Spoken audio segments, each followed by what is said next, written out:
آج سے ہزاروں سال قبل جزیرہ عرب کے جنوبی علاقوں میں یمن کے گرد و نواح میں ایک شہر آباد تھا جسے سبا کہتے تھے، اور وہاں آباد لوگوں کو قوم سبا کہہ کر پکارا جاتا تھا۔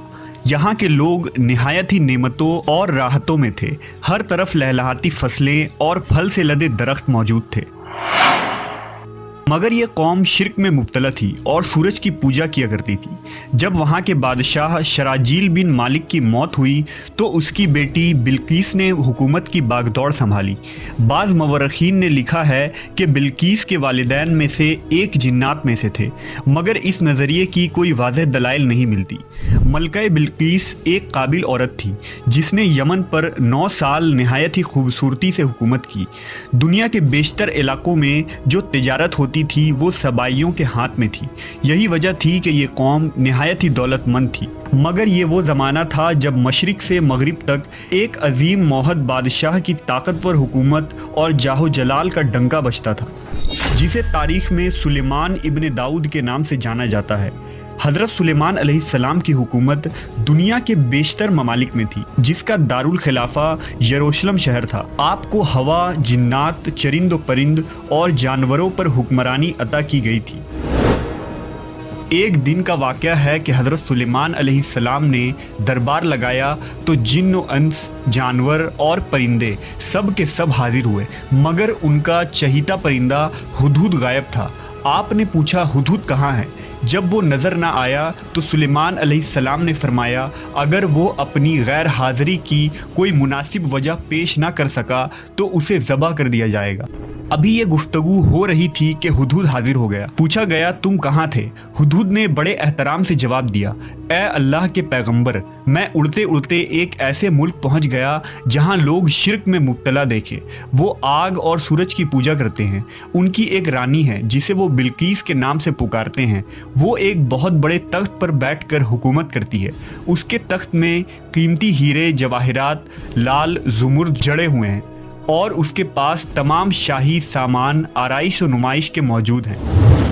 حضرت سلیمان علیہ السلام نے کہا اگر تمہاری بات سچ ہے تو میرا خط اس ملکہ تک پہنچاؤ تاکہ وہ شرک سے باز آ جائے، اور خط پہنچانے کے بعد وہاں بیٹھ کر سنو کہ وہ کیا رد عمل اختیار کرتی ہے، اور پھر آ کر مجھے خبر دینا۔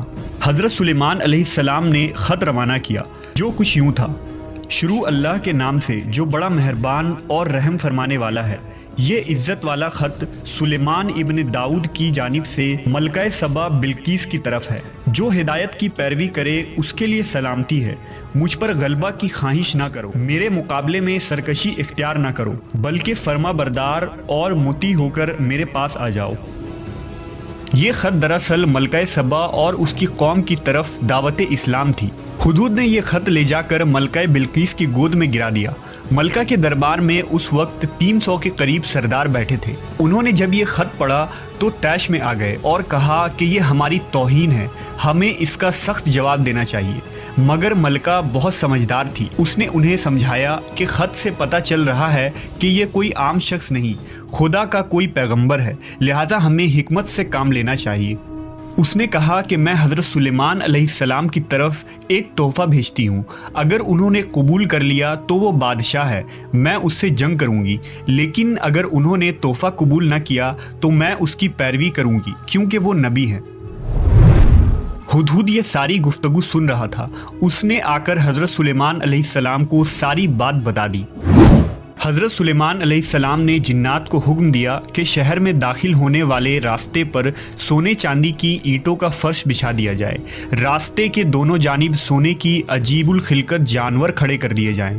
وزراء اور عمال سلطنت کی تمام کرسیوں کو سونے کا کر دیا جائے۔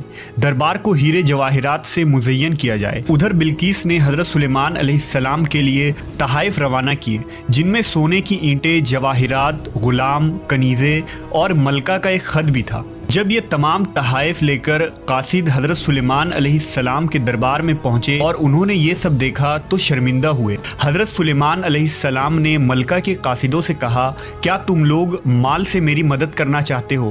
مگر دیکھ لو جو کچھ اللہ نے مجھے دے رکھا ہے وہ اس سے بھی زیادہ ہے جو تمہیں دیا ہے، لہذا تمہارا تحفہ تمہیں مبارک ہو۔ اب تم اپنے تحائف کے ساتھ واپس جاؤ اور اپنی ملکہ سے کہنا کہ ہمارا انتظار کرے، ہم ایک زبردست لشکر لے کر آئیں گے۔ جب یہ خبر ملکہ بلقیس کو پہنچی تو وہ سمجھ گئی کہ واقعی یہ اللہ کے نبی ہے، لہٰذا اس نے جنگ کے بجائے حضرت سلیمان علیہ السلام کے دربار میں حاضر ہو کر اپنی اطاعت کا یقین دلانے کا فیصلہ کیا۔ جب حضرت سلیمان علیہ السلام تک یہ پیغام پہنچا تو آپ نے اپنے درباریوں سے کہا، تم میں سے کون ہے جو ان کے مطیع ہو کر آنے سے پہلے ملکہ کا تخت میرے پاس اٹھا لائے؟ ایک دیو ہیکل جن نے کہا، آپ کے دربار کو برخاست کرنے سے پہلے میں اسے لا سکتا ہوں، میں اس کام کی پوری قوت رکھتا ہوں اور امانت دار بھی ہوں۔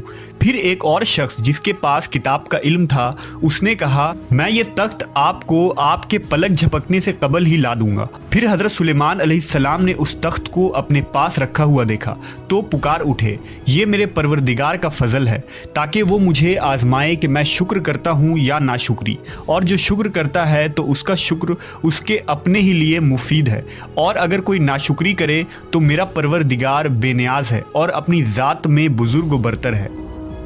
مفسرین کے مطابق وہ شخص حضرت سلیمان علیہ السلام کا کوئی دوست تھا جس کا نام آصف ابن برخیہ بتایا جاتا ہے، اور بعض نے لکھا کہ وہ آپ کا خالہ زاد بھائی تھا۔ کہا جاتا ہے کہ اس تخت کی لمبائی 80 ہاتھ، عرض 40 ہاتھ اور اونچائی 30 ہاتھ تھی۔